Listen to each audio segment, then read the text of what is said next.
Welcome to the ATL Arts Collective, powered by ArtsATL. I'm Kim Drobes, and I'm so glad you're here. This is your home for stories from Atlanta's art scene, with reporting from ArtsATL writers, conversations with artists, and voices from across the creative community. Each week, I'll be joined by a rotating co-host, someone you may already know or someone you're about to be very glad you met. And today, our co-host is Aja Arnold, co-founder of the Atlanta-based magazine and production company Mainline, and a nationally published journalist with writings in Scalawag Magazine, Vice, Intercept, and Creative Loafing, where she got her start. There's many, many more, too many to list. She is also the co-producer of Standard Selects, the movie, and its companion digital series. Aja Arnold, I am so excited to have you with us today. Hi, Kim. Thanks so much for having me. I am so stoked to be here with you, and congratulations on the launch of this show. Thank you, Aja. It is all very exciting, including the fact that you're here with us today. I'm looking forward to sharing some of the super cool projects that you are working on. But first, let's talk about what's coming up on this show. In just a moment, Aja will share the story of Scattrbrain, a local supergroup fronted by Atlanta rapper Grip and featuring members of the popular band Group Love, as well as local legends Mall Bangs. And later, we'll hear about Venus, currently on stage at Actors Express. Plus, ArtsATL executive editor Shane Harrison stops by with his picks for the week's best bets. And we'll take a look at the new exhibition from Lillian Blades at the Emma Darnell Aviation Museum. And that's not all. ArtsATL senior editor Isadora Pennington will join us with this month's news brief. But first, 50 years ago, a group of Atlantans started a film festival with no major backing and no guarantee it would last. It didn't just survive, it continues to grow, powered by people who believe this city has stories worth telling. Reporter Ted Ledoux has the story.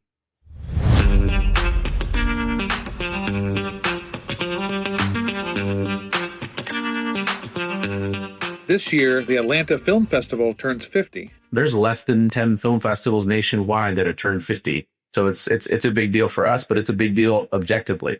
That's the Atlanta Film Festival's executive director, Christopher Escobar. And he explains that this milestone almost didn't happen because our city's film festival didn't start the way most festivals do. Our origin story is quite different than most film festivals who have lived this long. Most of them were either started by a major institution or some celebrity or some wealthy person or a mixture thereof. So the fact that we were started by this diverse group of people, there really was no one founder. It was more than a dozen folks coming together to do it, is both a strength and a challenge. Strength because it means we've been diverse from the people involved and the perspectives and the work we've showcased and all that for 50 years. It's the downside. The challenge that comes with is it meant that it was no one person's baby. Meaning there was no one person who saw it through thick and thin. Everyone who was there in 76 by 86 have moved on with their lives, and everyone who was there in 86 by 90. So a lot of organizations this age and older have this challenge of, well, let's make sure we start to involve some new blood, and it's not the same people for 20, 30, plus years. Right. Very few people who have been involved for more than 10 years, over 50 years, right? So it's kind of a miracle in many ways. A miracle made even more unlikely by where it's happening. We're in the state with the most challenging public arts funding, foundation funding, corporate funding, especially today, is at its most threatened. And so, when you put it up both in the economic and in the origin story context, we really beat the odds in a number of ways. This year, more than a third of the films are Georgia-made or have Georgia connections. The fact that we have that many is a demonstration of our commitment to include locally tied work. I mean, it goes back to the reason why we were created, which was so that, the few people who were making independent films in Atlanta in the 70s had an opportunity for that work to be showcased alongside the latest and greatest from around the country and around the world. And so that's been both more challenging, but also more rewarding as the volume of submissions has climbed from, what were maybe a few dozen those first few years to, as many as 10,000 films and screenplays submitted to us, from 120 countries.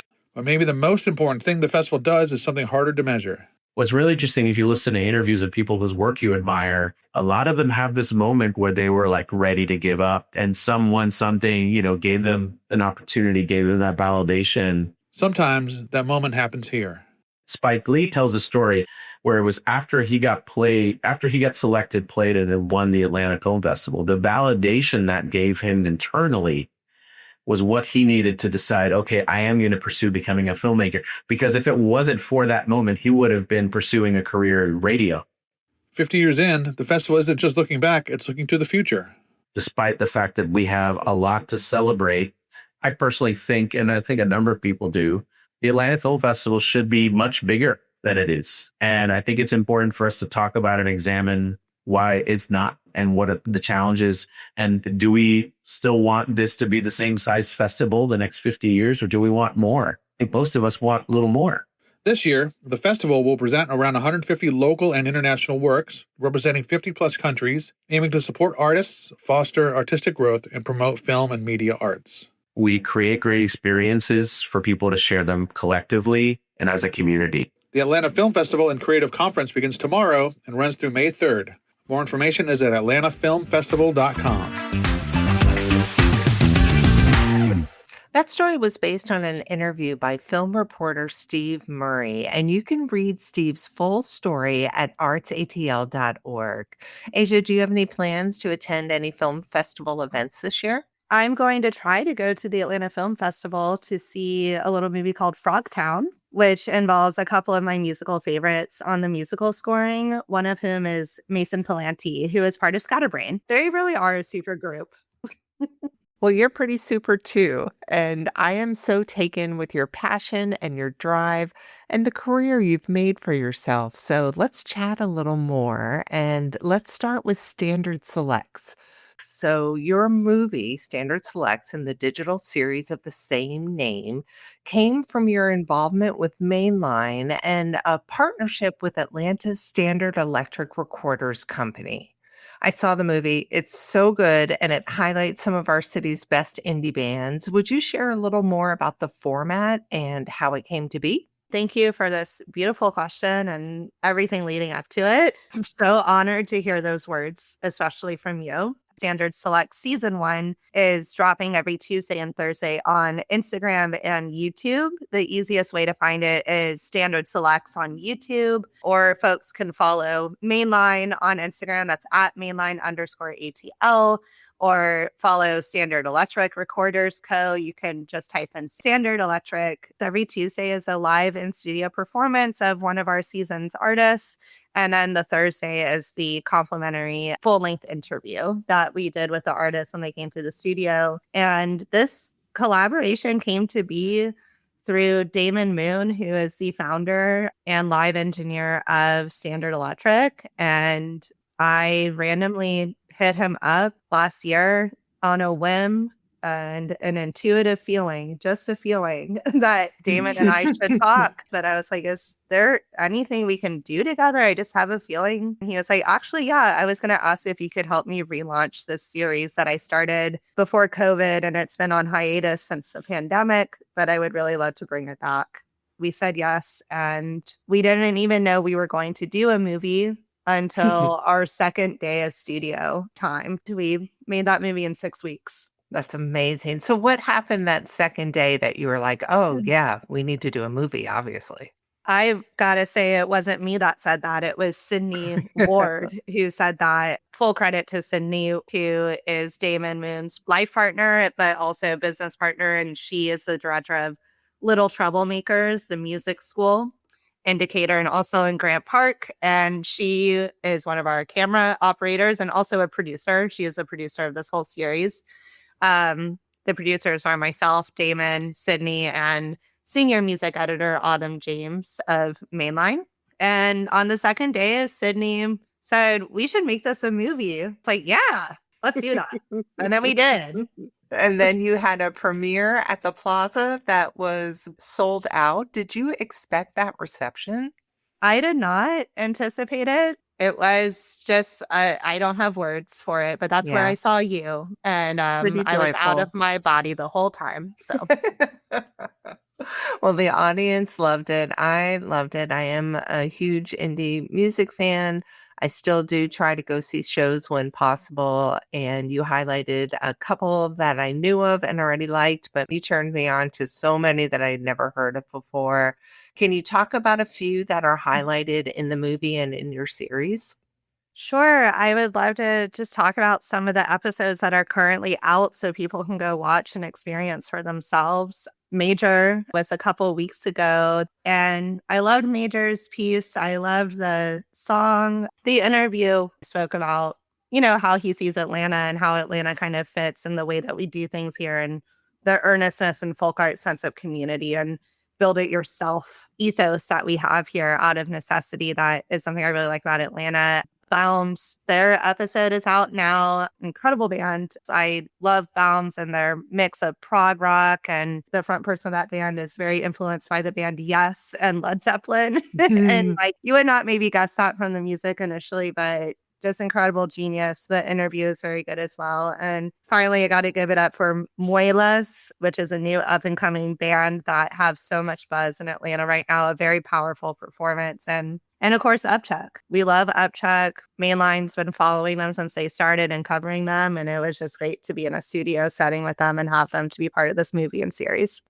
Oh, that's fantastic. What else is on your radar right now that we might not have heard of, but we should definitely check out? Well, first and foremost, Scalawag Music. Scalawag is the name of an incredible Black-led independent publication that covers the entire Southeast region. And Mainline and Scalawag have been friends and allies for a while now, but they asked me if I would want to be a part of helping launch their music section. I enthusiastically said yes. And that section will be launched this spring. My first piece is a profile about the Atlanta DIY music community. And I argue that Atlanta DIY has redefined protest music and it's hitting the mainstream now too. Scalawag is an incredible team and they need support because they've lost some funding and have faced issues around censorship. So need to invest in our own media. And secondly, I just really want to tell everyone about the United Musicians and Allied Workers organization, also known as UMAW, UMAW, who are doing, I think, the most inspired and tangible and concrete labor organizing in the music industry right now. And they are worth a follow. They have over 70,000 members plus one because I joined yesterday. And they are pushing, for a better world where musicians can have a living wage, and they're taking on the Spotify of it all. And they have a bill proposed to Congress, just really good stuff. That is so impressive and absolutely necessary. Fantastic. Okay, let's get back into some art stories and talk about the new Lillian Blades exhibition. She's a powerhouse in the Atlanta art scene, known for vibrant, maximalist pieces that weave together her Bohemian roots and West African ancestry. But her latest exhibition, Sanctuary, at the Emma Darnell Aviation Museum, offers something more than just finished masterpieces. It offers a rare look at an artist in the middle of a transformation. Joining us now is Dr. Kevin Storer, a scholar and critic who recently reviewed the show for ArtsATL. Hi, Kevin. Hi, Kim. How are you doing? Very well, and very happy to have you here. So, your story explains that Lillian is one of the most formidable artists in Atlanta. And for listeners new to her work, what are some of the hallmarks of a Lillian Blades piece? Sure. So when I think of Lillian Blades, I'm reminded especially of the installation that she had a few years ago at the Atlanta Botanical Gardens. It was on view not long after I had first started becoming engaged with the Atlanta art scene, and I was just absolutely blown away. The hallmarks of that particular installation were acrylic suspended from the ceiling of the greenhouse spaces in the Atlanta Botanical Gardens, such that the light from the sun actually filtered through these beautiful pinks and greens and acrylic treated with some elements of photo transfer, and it just filled the whole space with this very saturated, beautiful color palette. Actually, Mm. one of the pieces that is in Sanctuary, one of the assemblages, Perennial, was also on display at that very same uh, installation at the Atlanta Botanical Gardens. So when I think of Lillian Blades, I think of the work that you would see at Emma Darnell Aviation Center, but I also, or excuse me, at Emma Darnell Aviation Museum and Cultural Center. But I also think of her sense of light and her ability to capture the sun through the acrylic panels like she had at the Atlanta Botanical Gardens. Oh, wow. Well, Sanctuary is the anchor for a much larger exhibition called Empower Her. For those who haven't made it to Emma Darnell yet, can you describe the physical appearance of walking into Lillian's space? Hmm. So, if you've not been to Emma Darnell before, there are two main gallery spaces, right? So, if you enter, there's a gallery on the right and a gallery on the left. In this case, with Empower Her being such a large, inclusive show with so many artists, there's over 100 artists there right now that are all women focused, and women artists themselves and women identifying. And so they've actually allowed that space to spill out into the hallway, right? Because there's just more work than can be seen in a single gallery space.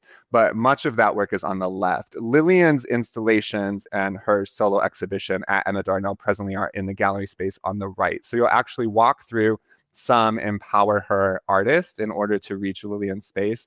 Once you get in there, you're going to immediately be struck by these large assemblage pieces. Perennial, the piece that I was mentioning earlier that had previously been shown in the Atlanta Botanical Gardens, is on the far back wall, and it draws your attention immediately. But what you'll also notice are these larger womb pods that sit in the middle of the floor, and they look a bit like seeds, but they actually have doorways, and one has acrylic appliques on it, and they afford the ability to move into the womb pod and actually Mm. be enveloped by that same light that I was mentioning that I had first been struck by at the Atlanta Botanical Gardens. Oh, wow. So you pointed out in your story that Womb Pod 2 seems to be missing its acrylic panels. So, as a critic, how do you distinguish between work that is incomplete or something that is in progress or still incubating, as you put it in your headline? Hmm.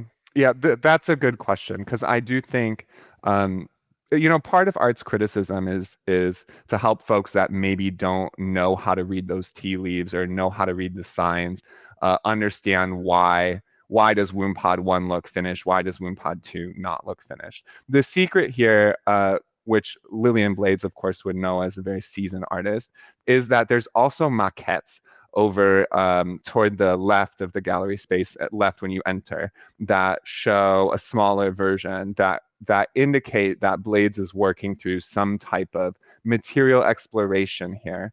And so it actually was very smart on her part to say, here's the process in full, right? Here's something that's completely realized. Here's something that's midway there, and here was my original thinking. Here's these much smaller versions that helped me to work through this evolution in my practice. And so it's important not only to look at each piece in isolation, but also the show in whole so that you can kind of try and understand what the rhetorical work that the artist is trying to do there, both in terms of what the piece actually looks like, how it's presented, but also how those pieces are in conversation and what that says about what they're trying to do with that show. Got it. Well, Lillian uses found objects, PVC pipe, mirrors, even an artist mannequin. You noted that she's letting these materials retain their identity rather than hiding them. What Mhm. does that tell us about where she is in her career right now?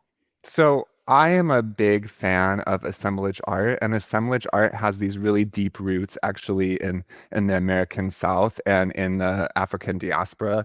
And this case, I think that the piece that you're referring to is called Sandy Beach.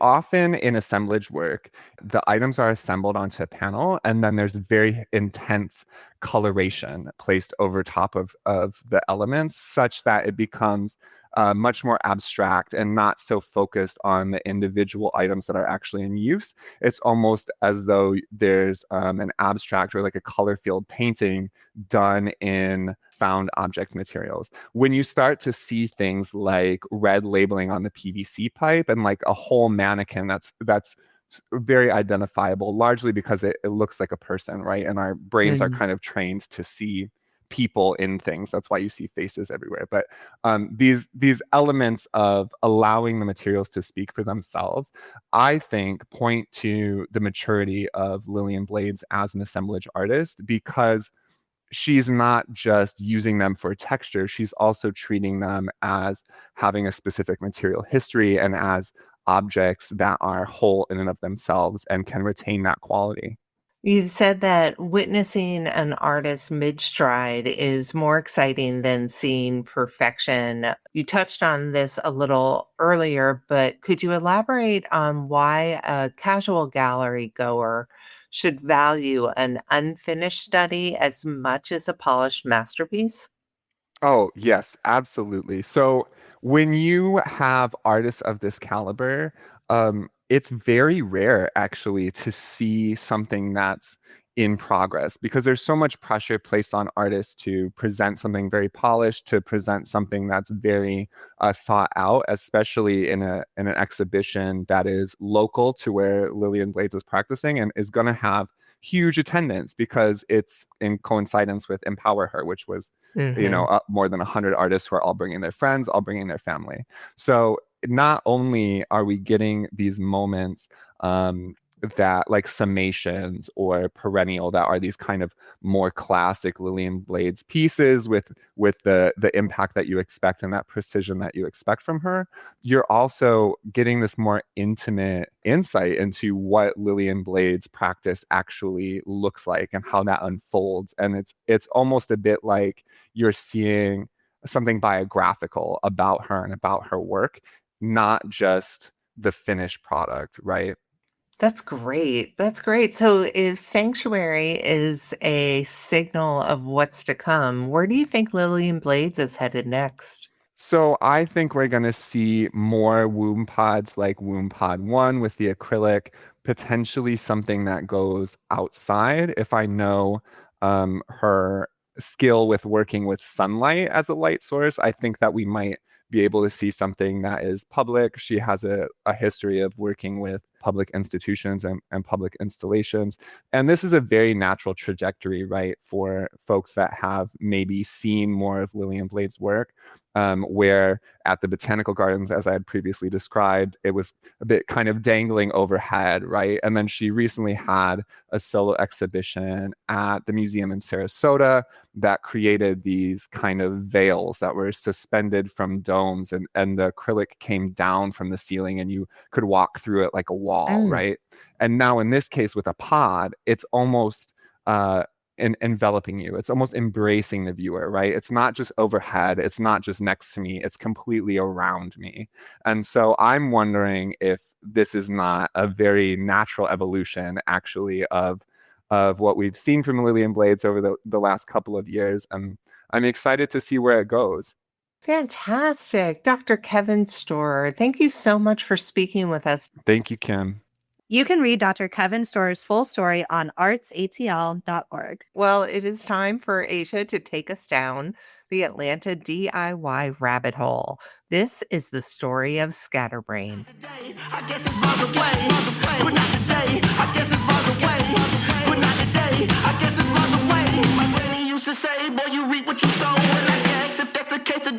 That's Scattrbrain, the new Atlanta-based rap meets alt-rock project. Their first single, Bombs Away, was released last October, and their first show was in November as part of the annual stuffing put on by the Manchester Orchestra. While Scatterbrain is a new project, the players involved are not. Among them is longtime rapper and East Atlanta native Grip, who debuted his critically acclaimed album Porch in 2017. I was just with him yesterday, got him pulling out the 40 ounce.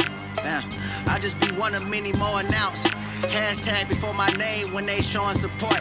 Should've kept my black ass on the porch. Grip later signed on to Eminem's label Shady Records in 2021. The label, an imprint of Interscope Records, distributed Grip's album I Died for This that same year. Others might know fellow Scatterbrain member Daniel Gleason from the alt-rock band Grouplove. If you're not sure if you know Grouplove, you probably do. They had that huge indie sleaze era anthemic hit Tongue-Tied, which was released in 2011. Or maybe you're familiar with Mulbangs, the indie bedroom pop singer-songwriter project fronted by guitarist and songwriter A.D. Morgan. Aside from being an Atlanta DIY staple for several years, Mulbangs' music has struck a chord with listeners around the world, amassing into a wide-ranging global audience that resonates with Morgan's signature style that's haunting yet beautiful, with catchy pop melodies and climatic song structures.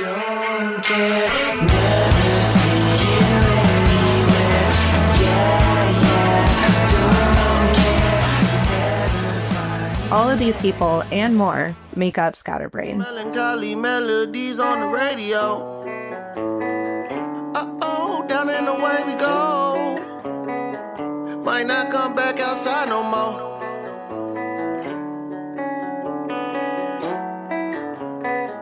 Might not come back outside. The band's debut album, Scatterbrain and the Unwavering Self-Doubt, will be released on June 19th via Big Society, a collaborative release between Grip's label Stray Society and Big Trouble Recording, where the album was created. The album itself strikes hard with overt blends of rap, southern hip-hop, alt-rock, and punk. It gives T.I. and Outkast meets Gorillaz meets Third Eye Blind. It's like going to a stacked cross-genre bill, except jam-packed into one project hitting multiple targets usually at once. While there's been tons of genre bending and collaborative projects throughout musical history, Scatterbrain is pushing the envelope on how far that genre bending and mixing can go. And according to Grip, it aligns with his job as the artist by pushing listeners past their boundaries and pre-existing barriers.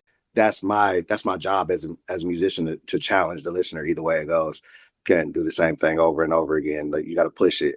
Although the destination might sound and feel familiar, with players who have carved lanes in their own respects, how we got to that place with Scatterbrain is what's most compelling. While Grip has his roots in Atlanta rap, coming up along with others in the Edgewood scene, 1/3 of Scatterbrain's makeup is the band Mulbangs, which stems from the local DIY scene. By working on this project and letting Scatterbrain be everything it wants to be, more than a one-off project, Grip has found new collaborators and deeper connections in the Atlanta music community. This is especially true of Grouplove. While Darnell is a core band member in Scatterbrain, Grouplove vocalist and keyboardist Hannah Hooper and vocalist and guitarist Christian Zucconi also joined the mix. Christian is featured on multiple tracks, playing additional guitars and background vocals, and Scatterbrain's upcoming single Dug a Hole features Grouplove in a bigger way with an especially powerful vocal cameo from Hannah.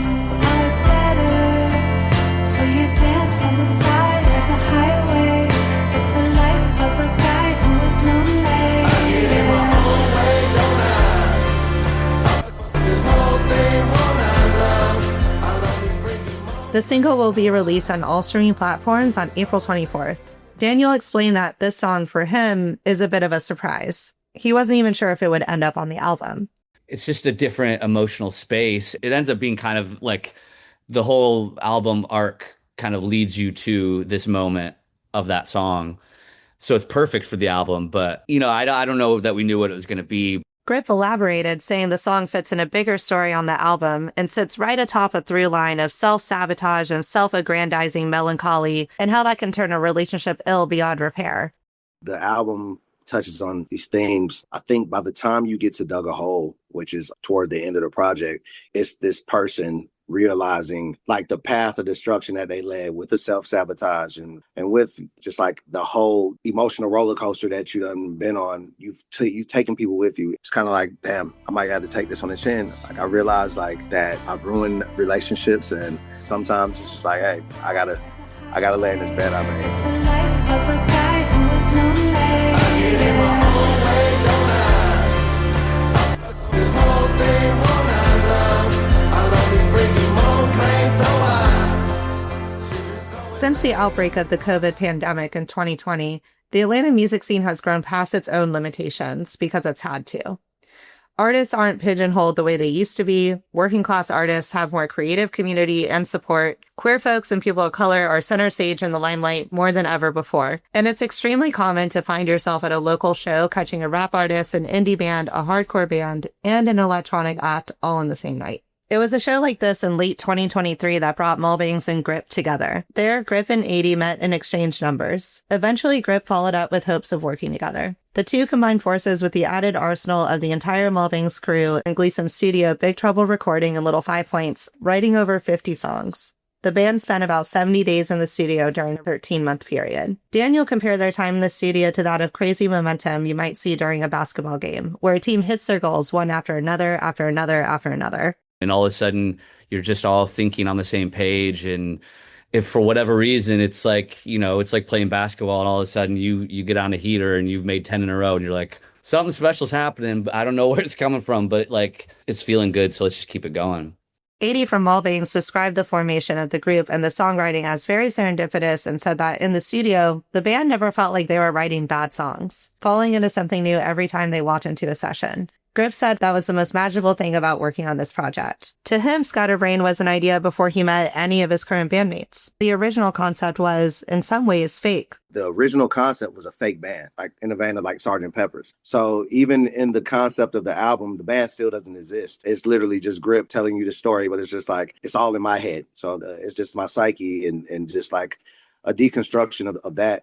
Grip said he needed a new experience in order to process his own experiences with self-sabotage and mental health challenges, things he's been dealing with intensely for the past couple of years. I want to take it there. In the hip hop, it wasn't scratching that itch for me creatively, just traditional sounds and just a producer giving you a beat and you sitting here and you writing to this beat, and I was getting tired of it. I want to push it as far as I can. And I just didn't think that hip hop, traditional in a traditional sense, was going to be the answer. Through Scattrbrain, new doors to Atlanta's burgeoning music scene opened up for Grip, with one piece of the puzzle leading to another, creating a bigger image and a bigger world for Scattrbrain to exist in.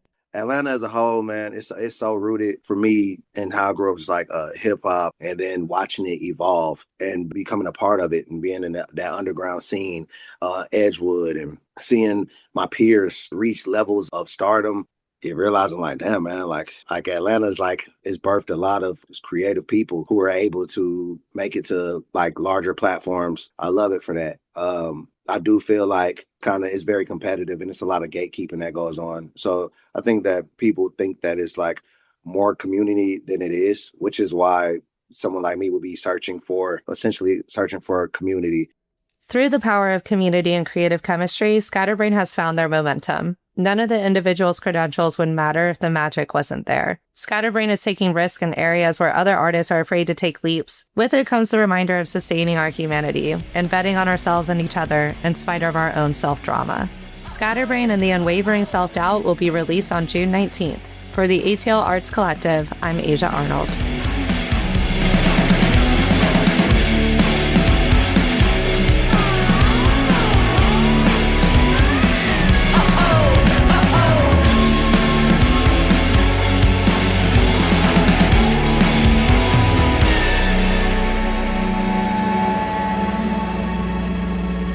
Aja, I loved that piece. It was wonderful. And I know you said the album comes out in June. Do you know if they have any upcoming Atlanta shows? As far as I know, nothing local is coming up super soon, but I can tell you that we did book them for Mainline Music Fest this year, which is coming up in September. Mainline Music Fest is your creation that started just last year, right? 2024 was actually our first year. Fabulous. And tell me what it tends to highlight. It tends to highlight some of the most talented musicians in Atlanta. It tends to highlight the spirit of Atlanta and building it ourselves because no one is going to do that for us. We started this because we were inspired by the massive artist boycott of South by Southwest in 2024. And we felt like, we could use another fest because we have an abundance of talent here. And we also wanted to build something that could become more of an infrastructure to provide for artists and support them in more material ways, especially monetarily, by creating these opportunities and building them an event where the costs don't all fall on the artist and they can actually walk away with something.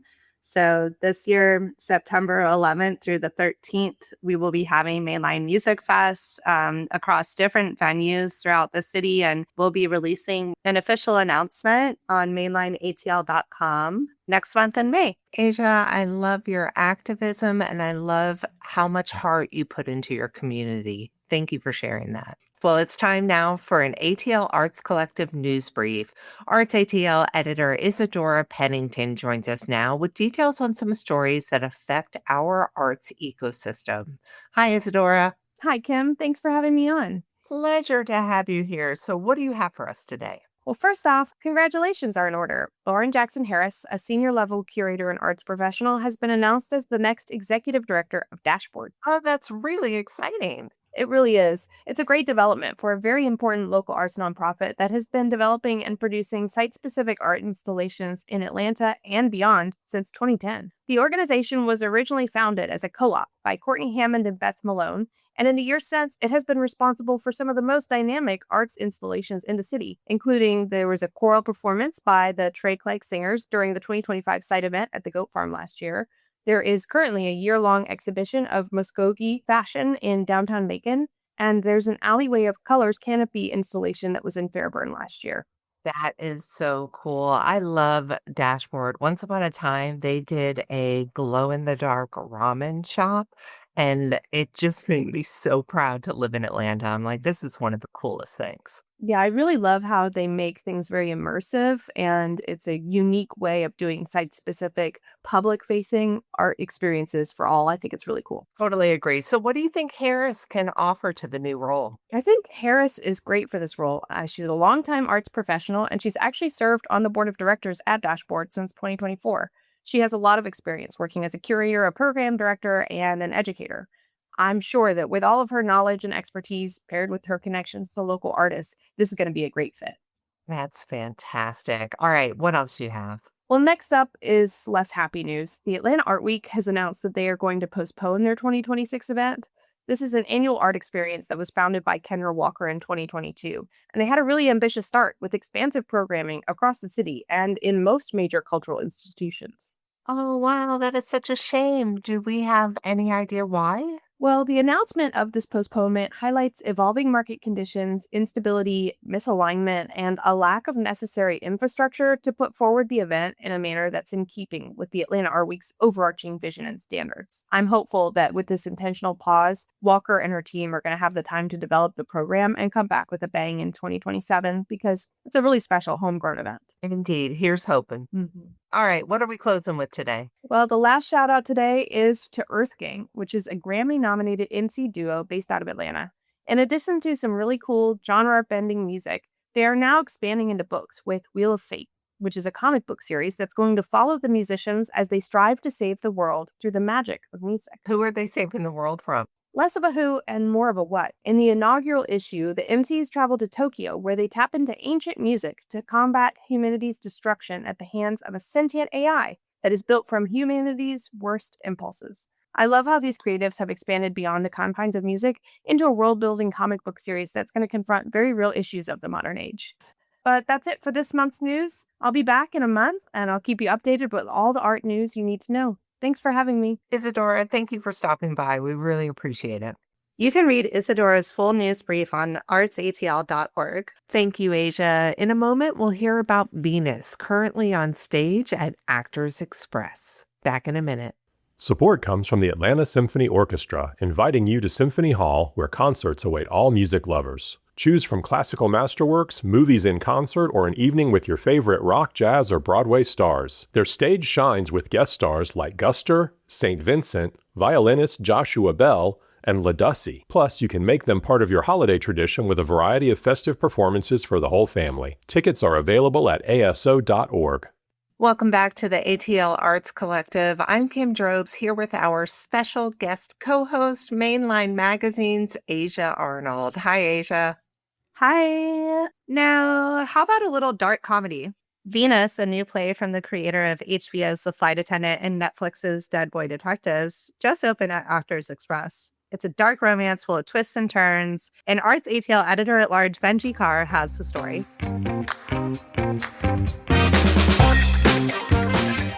Atlanta native Steve Yockey has been entertaining hometown audiences for decades with his unique takes on relationships. They tend to get very dark, and his newest play, Venus, promises even more surprises. It stars Kate Donadio McQueen and Suhaila Elatar Young as two women who meet at a book club and then decide to explore that connection that they find. Kate says that the play explores multiple themes. Fear and passion, like the confluence of both of those things and how one affects the other, basically. McQueen and Young have worked together 3 times. In 2024, they were in Yockey's play Mercury, which gave them a chance to explore a violent affair between suburban neighbors. Now the two actors are reconnecting in Venus. This play promises to be a different kind of romance. Their characters are opposites. Here's Young. Beth is me and Nicole is Kate. Nicole is a self-described perfectionist. She's a librarian and she likes the world to be very orderly because she's very concerned about safety, personal safety. So she likes the world ordered so she can handle the world. I'm going to take the quote from the script. I am like a bull in a china shop. The chance to work together again excites them both, and they appreciate their chemistry and dynamic. What was hilarious to me is when Steve first contacted me in regards to participating in the Launchpad series, he was like, I have this idea, and it would just be you and Kate. And there was no more he needed to say. I was like, yes. Oh, yeah.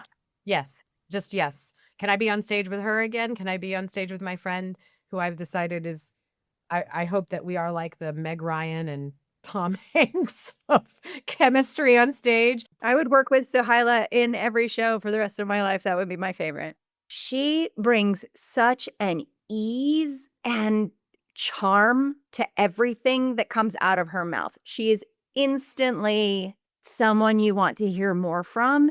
And I could listen to her all day. It's interesting because we are both talking to the audience. And as soon as she starts talking, I'm like, oh my God, they're all going to love her. Yeah. They all love her and they're all going to hate me. Oh no. Dan, I feel the exact same about her. I feel like everyone's going to want me to shut up so that they can hear her. I mean, she's like glass. It's easy. I don't watch her work. It is effortless, everything that she does. And the only thing I can do is try to keep up. And I do it like a bull in a china shop. I feel, what was it I said yesterday? I was like, oh my God, I'm going to be like Danny DeVito up here. You're great. You're amazing. And I am so happy to share a stage with you every day. The play follows the course of their brief romance. McQueen says audiences can expect a fast-moving play that clocks in at under 90 minutes. It's a Steve Yockey play. You know, as soon as you get on board that it's going to be a ride and it's going to be fun and it's going to be energetic and it's going and then it'll be over all of a sudden. And you're like, wow, that all happened so much. So many things happened and now it's done. Venus is on stage at Actors Express through May 3rd. For the ATL Arts Collective, I'm Benji Carr. You can read Benji's full story at ArtsATL.org. And while that story was playing, Aja just told me that Benji was the first person ever to publish her. Aja, how'd that happen? Benji and another colleague and friend of ours, Daniel Lamb, they published a piece that I wrote in their magazine, Gut Wrench Journal, which is on gutwrenchjournal.com, about working at Manuel's Tavern, which is, for those who don't know, a very historic Democrat, liberal watering hole that has been like really prominent in Atlanta politics since the 60s and 70s. I was working the night that Donald Trump was elected the first time in 2016, and I wrote a story about it, and that was the first time I was ever published, thanks to Benji and Daniel Lamb. Working at Manuel's the night Trump got elected, that is gut-wrenching. It really is. The story is called Orange and Ivory, a tremendous night of Democratic carnage. We'll put a link to it in today's show notes. I love that this has resurfaced. It's time now for ArtsATL's Best Bets with executive editor Shane Harrison. This week, his mix includes lots of music, from opera to roots to retro genre-bending stylings of Ray. It's a musical smorgasbord around Atlanta in the coming days. No matter what kind of music you like, there's probably something for you. The Atlanta Opera marks the 100th anniversary of Puccini's final masterpiece, Turandot, from April 25th through May 3rd at the Cobb Energy Performing Arts Center. It was left unfinished at the time of his death in 1924, but a version completed posthumously premiered in April 1926. The Atlanta Opera will debut a new ending which, for the first time, uses Puccini's own music. Over at Synovus Bank Amphitheater at Chastain Park, you can experience 3 nights of great American music with the legendary Willie Nelson on Thursday night, April 23rd, roots-rocking Alabama Shakes on Friday, April 24th, and Grammy-winning troubadour John Batiste on Saturday, April 25th. The rootsy American theme continues at Ameris Bank Amphitheater with the Tedeschi Trucks Band and Jason Isbell and the 400 Unit on Tuesday, April 28th.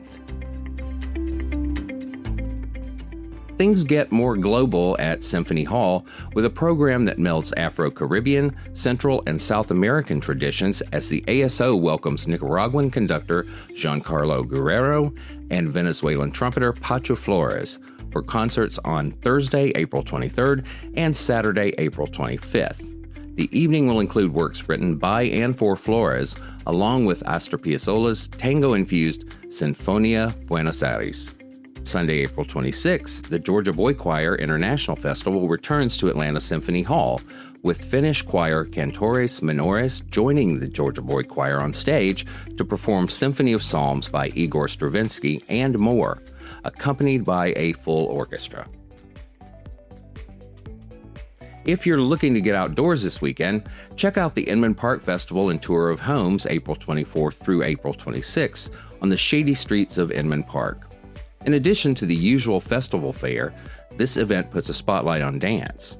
And don't miss the parade at 2 p.m. on Saturday. For more alfresco fun, there's also Art Tucker on April 25th at Tucker's Church Street Green Space and Dunwoody's Lemonade Days Festival at Brook Run Park from April 22nd through 26th. As you heard earlier, film fans have a lot to look forward to with the Atlanta Film Festival, which kicks off tomorrow, but there's also a special screening of Waiting for Guffman at the Terra Theater on Saturday, April 25th. Christopher Guest plays aspiring director Corky St. Clair, who brings together a marginally talented amateur cast for his hokey small-town musical production, and as always, the late great Catherine O'Hara is a highlight. The Six Wives of Henry VIII get their moment in the spotlight in Six the Musical. The touring production of the Tony-winning musical that mines historical heartbreak comes to the Fox Theater from Tuesday, April 28th through Sunday, May 3rd.